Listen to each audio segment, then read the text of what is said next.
Mr. Continetti, welcome to the show, sir. Thanks for having me, Eddie. How you doing, Paisan? Huh? Paisan is doing pretty well. Very busy here because we're in the middle of Palin-Palooza down in the lower 48 and everywhere else for that matter. Yeah, this is interesting stuff, as you know. I understood you just talked to Sarah. I sure did. Yeah, we got squeezed in some time there in her very busy schedule to chat on the phone for about 15 minutes. And, you know, I explained to the governor, I said, you're getting all these questions about your personal life and, of course, about campaign gossip.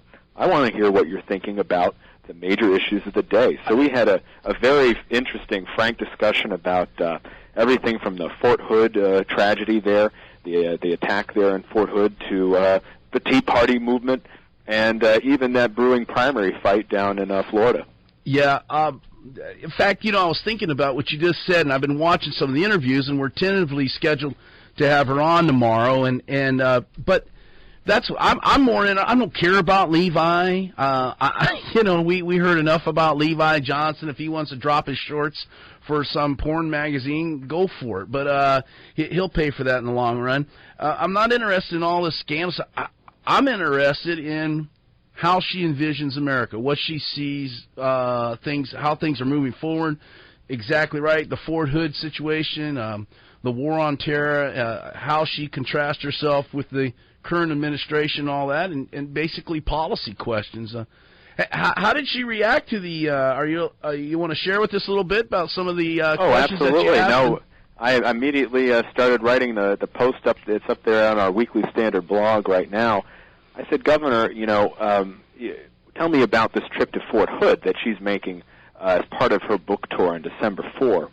And, you know, she had said that they had planned that before the tragedy struck, is what she said to me. But she did want to talk about these obvious warning signs that the alleged shooter, who's in custody now, Nidal Hassan, has these ties to militant Islam. And she said, you know, this guy even had business cards identifying him as a soldier of Allah. Right. She goes, listen, people need to, this political correctness prevented them, and this is what she said, you know, prevented profiling someone of like this. And so Governor Palin, in her inimitable way, said, you know what, I say profile away. So yes. She is not afraid to speak her mind.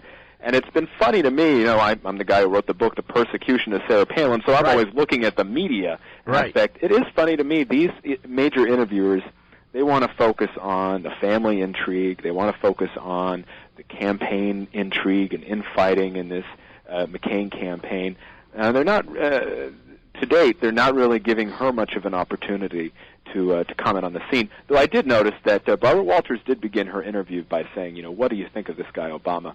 And I laughed when Palin gave him a 4 out of 10 performance.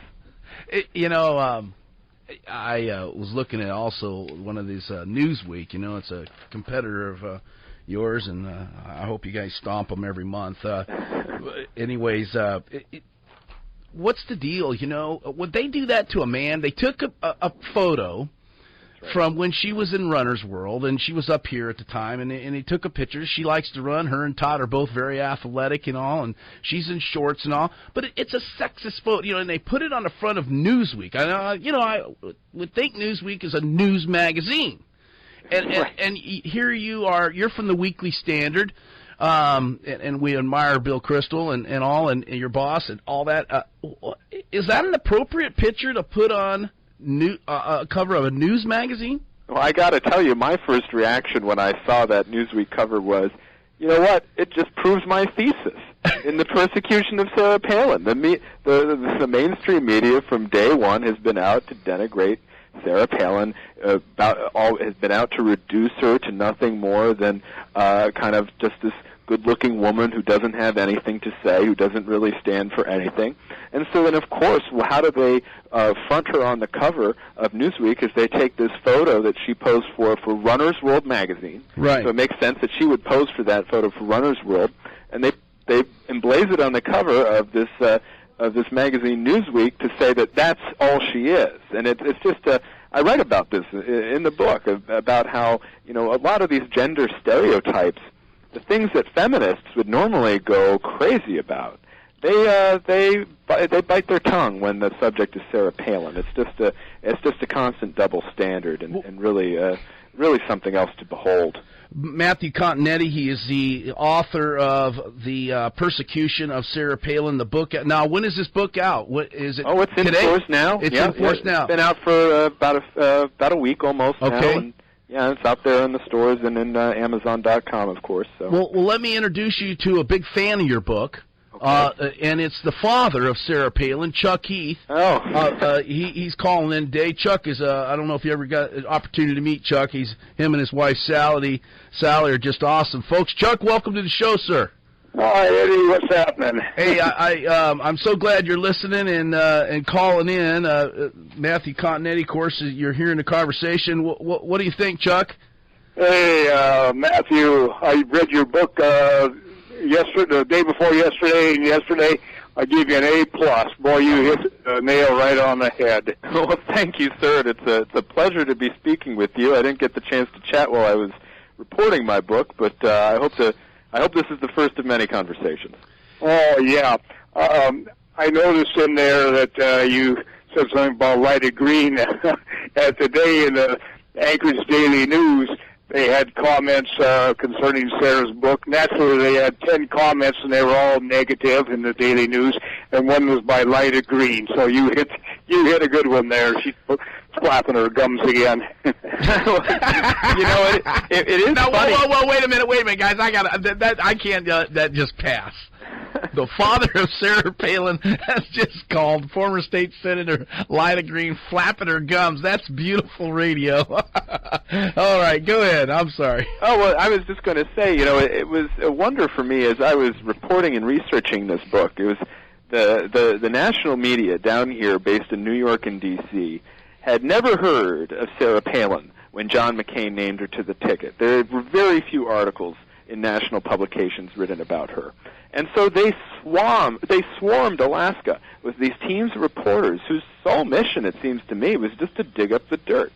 And, you know, I talked to my friends in Alaska, and they were telling me, man, we were getting calls from reporters from major metropolitan newspapers down in New York and Washington asking if they needed a visa to get to Alaska. And it was just bizarre because here you had, in August of 2008, the most popular Republican governor in the country.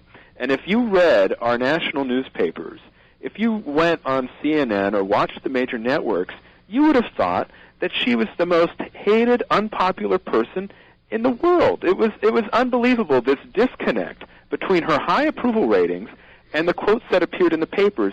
And I think that was one of the first moments when I thought, well, someone has to just sit down and just catalog all this stuff and then try to explain it. Well, I have got to read your book, sir. Hey, Chuck, can you hold on a minute? You know, we got to do things around here called, like, pay the bills and all. I know it's tough to do it and everything, but, hey, let us take a short break here. Matthew Continetti, he is with the Weekly Standard. He is the author of The Persecution of Sarah Palin.